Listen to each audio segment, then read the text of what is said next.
Opposition leader Mark Golding wants the government to get international assistance to help restore electricity to affected parishes.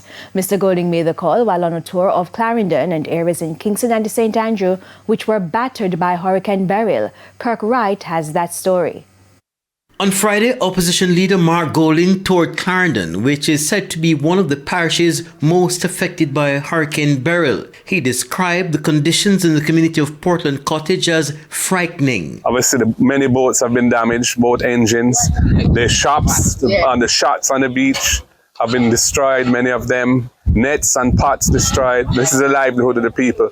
The Jamaica Public Service Company says close to 70% of the island's power supply has been restored following the passage of Hurricane Beryl. On Friday, when Mr. Golding toured Clarendon, he urged the Prime Minister to call for international assistance to fully restore electricity to the island. I think it was Florida Power and Light provided linesmen to assist with the reconstruction of the system, the power system, and we need that because we can't have a prolonged period without power.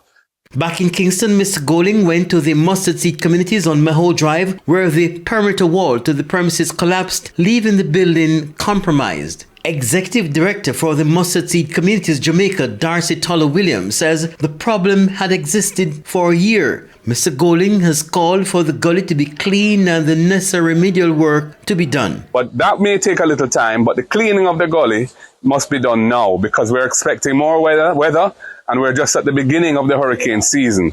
And it's completely the responsibility of the state to ensure that the gully is clean so that the water can run freely and the community next door is not flooded again. And they're fearful that this will happen. They're very resourceful people. I've met with them and they've done their very best to mitigate the effects that they've felt from the flooding. But, you know, if it is to be repeated and repeated, it will be very disheartening and dangerous for them. Kirk Wright, TVJ News. In the meantime, the opposition leader